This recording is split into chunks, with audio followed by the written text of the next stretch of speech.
Hi, everybody. I'm Mike, and this is Mike Miller Talks Life. Today's quote: to avoid criticism, do nothing, say nothing, be nothing. Well, being criticized is not fun. It's hard to become confident with who you are and what you do.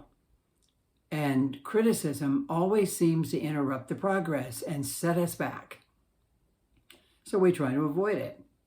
And yet the quote makes it sound pretty impossible. I mean, if you're trying to do something, you're going to get nailed. The only people who have not felt the pain of criticism are babies, but their day's coming because nobody is exempt. Our world has evolved to a place that is neither kind nor gentle in its dealings with people.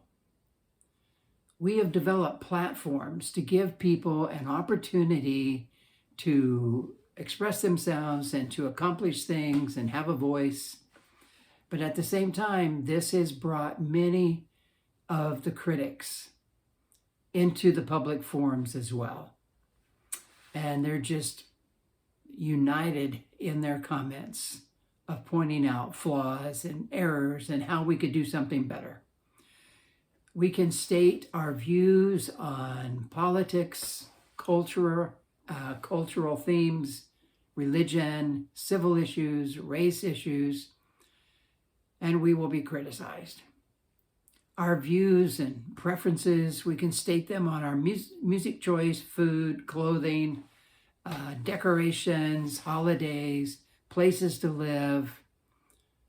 We'll be criticized. We can try to accomplish something. You'll be criticized.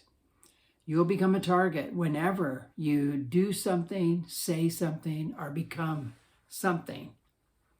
It really feels like you must do nothing or say nothing or be nothing if you want to avoid criticism. But that is not a satisfying lifestyle. We are designed to do things, to speak our minds and say things and to become something, to develop skills and do things, accomplish things in life. And so taking this approach of not doing anything means we miss out on a lot. And you'll probably be criticized for not doing anything. So I don't know about you, but I want to do things. I want to say things. I want to be something in my life. I heard this from Theodore Roosevelt on a Blue Blood episode sometime back. It's called The Man in the Arena, and it talks about criticism. It is not the critic who counts, not the man who points out how the strong man stumbles, or where the doer of deeds could have done them better. The credit belongs to the man who is actually in the arena, whose face is marred by dust and sweat and blood, who strives valiantly, who makes errors, who comes short again and again because there is no effort without error and shortcoming, but who does actually strive to do the deeds, who knows great enthusiasms, the great devotions, who spends himself in a worthy cause, who at the best knows in the end the triumph of high achievement, and who at the worst, if he fails, at least fails while daring greatly. Great thoughts. I feel it. I wanted it to say to you, if you're trying to say things and do things and become something, that is not something to shy away from. The critics want you to. They'll say things to hold you back. But I think you need to understand you are in the arena. That's where people want to be. People want to step up and try. You're there. That is a place of honor. Criticism is the practice of judging the merits and results of something. And it can be painful. It can be destructive. It can cause us to hold back. It stays with us longer than compliments do because it strikes at the core of our being and it causes us to question our value, our significance, or our abilities. One critical statement can erase several well-deserved compliments. And if we're criticized when we're young, psychologists tell us that explains why many adults are shy and timid and unwilling to try new things. We end up missing out on who we are and what we have to offer. Since we can't avoid criticism, I think it helps to learn to handle it better. I think these few thoughts might help. First, I think it's good to realize criticism is helpful. I know that seems crazy after all the negative things I've said about it. And it does do damage, but criticism is essential. This judgment, this evaluation of what we're doing, what we're saying, can be good for us. It can protect us from wearing weird clothes, or socks with sandals, or wearing Crocs with a suit. I think some people need that kind of protection. I am grateful for my family. I'm sure I would have worn some weird things. But on a maybe more important, it can help us improve at something we're trying to do. I think we are now in a place in our culture where we tend to want only praise and encouragement, which is understandable. However, that only will lead us to mediocrity and even ruin. Use criticism to improve yourself. Don't shine it on. Number 2, you need to answer this question. Do you want to get better? You need to honestly say yes or no to that. If you don't want to get better, then don't worry about the criticism. It'll stop coming because you won't be doing much. But if you really want to improve, you want to reach as much of your potential as you can in some area, then you need to be ready to accept the feedback and the criticism. I think that when we enter this planet, we're just a little package of potential, of gifts and skills and abilities and talents and passions. And life is about discovering and developing. And when we start something, we try something, it may be okay. It may say to us, hey, I might want to do this some more. It's kind of fun. But it is in its raw form. We need to improve. We need to dig deep and get better. And feedback and criticism is essential in that process. I've seen kids who have tried out for some sport in school and they weren't very good at it. But with a little instruction and a little bit of good coaching, you can see these kids improve. And they're actually getting it, how to play the game, the idea of the game, and they're improving to the point of really enjoying it. I've seen musicians have some amazing natural talent, but it's raw, it's rough. And if they will open up to some feedback from other musicians, they really excel. Everybody who's doing something fairly well around you has received feedback and criticism along the way because they wanted to get better. Number 3, you must get humble and toughen up. You have to work at, and I think it's constant work, at putting aside your ego and developing thicker skin. If your ego isn't in check, you will not be teachable.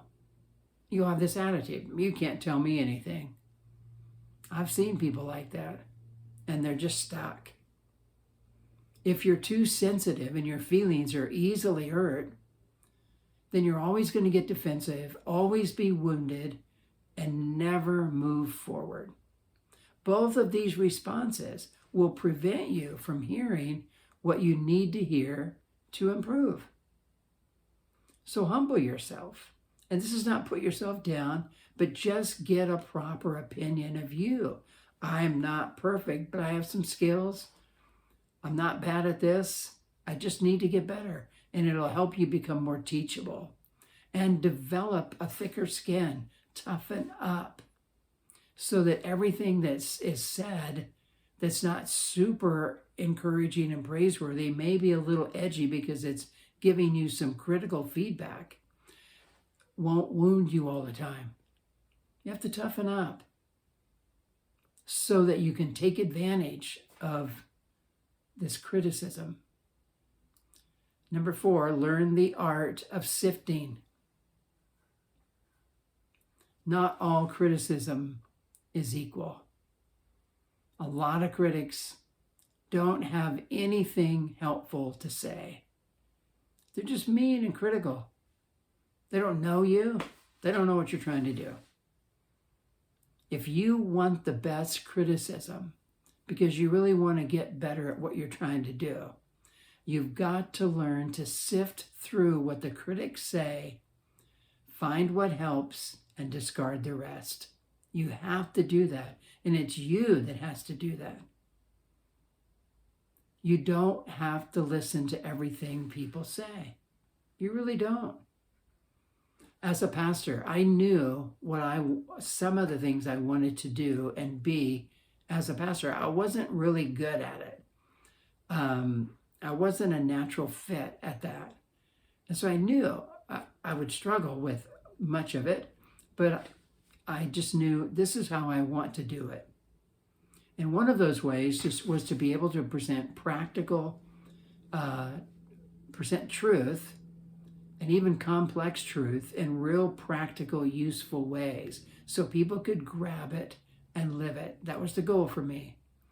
And so I looked for people who were good at that. And I would try to learn from them. And I would listen to feedback about that so that I could improve. And I knew this would be hard because in the Christian world, typically this approach is highly criticized. But I was committed to it because I wanted people to be able to grab truth and live it. And so that helped me because then when I would hear feedback, I knew what I wanted, I knew what I was trying to do, and I knew how to sort, and this helped me know how to sort through the various criticisms that came my way. And you just ask this simple little question, is this destructive or is it helpful? I would discard if it made me feel like totally giving up. I didn't want to give up. So if something made me feel down like that, I'd discard it. If it attacked me personally, I would discard it. If I wasn't able to do what they said, unreasonable comments. Oh, you need to be taller, need to be shorter. You need to have longer hair, or you need to have shorter hair. This is stupid. It has nothing to do with anything. And some of that's just not possible. So you shine it on. And if someone that was criticizing, if they weren't what I called a player, I wouldn't listen to them. And to me, that meant they weren't in the arena doing what I wanted to do so I could learn from them. I wouldn't listen. And I would keep and learn from criticisms that were helpful for what I was trying to do, that were positive, practical, and specific, and motivated me to keep trying to get better. In this, I had a group of good friends, and I've talked about this often. And I would get a little help from good friends. And this is just a few, not very many. And I really believed something that King Solomon said long ago, one of the better kings in Israel's time. Wounds from a friend can be trusted. criticism can feel like a wound. Sometimes it can hurt. And I had a few friends that I tried to be in communication with often. And we would talk about each other and what we're doing and how it's going. That group of friends, we cared about each other. We were committed to each other. So when we would offer specific criticisms, they were helpful. I recommend, if you don't have people around you that support you in things you're trying to do, you try to find somebody to help you. Because sometimes the criticisms that come your way can be overwhelming, and you need help learning how to sift through. And you need the support of actually discarding what people say, because you don't really have to listen to everybody. To avoid criticism, do nothing, say nothing, be nothing. I think there's a better way. And that's to learn how to make the best of the criticisms that come your way. So you can do something. You can say something. You can be something. And you be good at each of those. Hey, thanks for listening. I really appreciate it, the time you give. And if this was helpful in some way or you liked it, I hope you'll click that. If you haven't subscribed, I hope you will. Seeing those numbers grow is kind of fun for me. And also, if you know somebody that maybe is under fire, being criticized a lot, maybe let them listen to it. Maybe it'll give them some hope and encourage them, and get them thinking about ways to deal with some of this criticism in a little bit better way. So until next week, I hope you have a good week, and I hope you stay healthy.